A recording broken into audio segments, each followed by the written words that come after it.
Education is the key to success. From me idea mini, I have been told that particular saying, which is the local vernacular from since I was a child.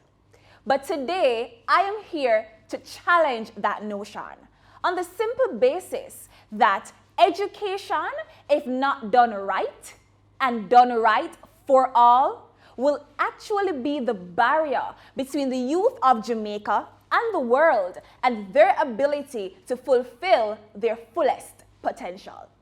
Come with me, let's have a conversation. We start off with the thrust back to face-to-face learning. Now, I agree with it somewhat because UNESCO warns that 117 million students around the world are still out of school. And right here in Jamaica, 1.3 billion hours of in-class time was lost because of physical school closures. So yes, we want to transition to face-to-face learning. But I must ask this question. If we had a tablet in every low-income household, and if our telecommunication providers had a reliable and affordable internet access for all, would we be forcing our students back to face-to-face? And I use the word force because right now, as we think about the transition, there isn't much conversations about an option. The flexibility that our young people need to choose between, do I want to engage online, remote, or in the classroom? Why is it important for us to have this flexibility in education, especially when we consider education for all?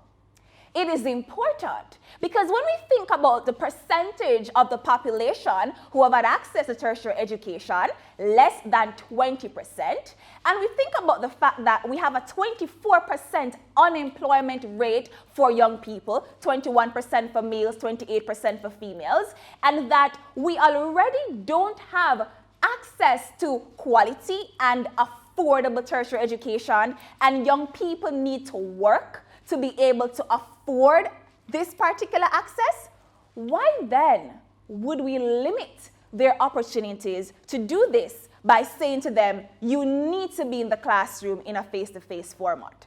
Why don't you provide this flexibility where our young people can say, I am going to do a job on the side while being able to learn and to advance my education?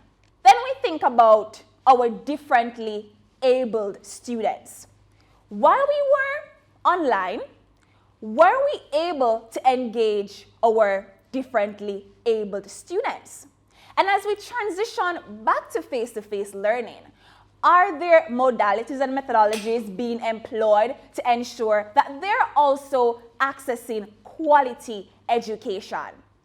Our differently abled students must be enabled. Now, let us consider the different abilities of our young people.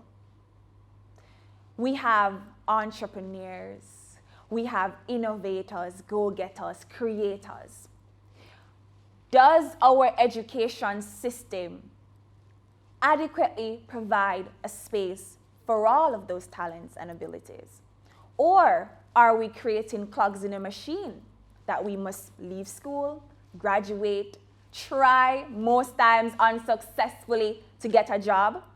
Or is our education challenging status quos, inspiring us to become innovators, creators, becoming socially aware and socially responsible? I urge government, administrators of our different institutions, even private sector, to work with the students of Jamaica and of the world to decide what type of education system do we need to achieve Vision 2030 as well as the SDGs of the United Nations.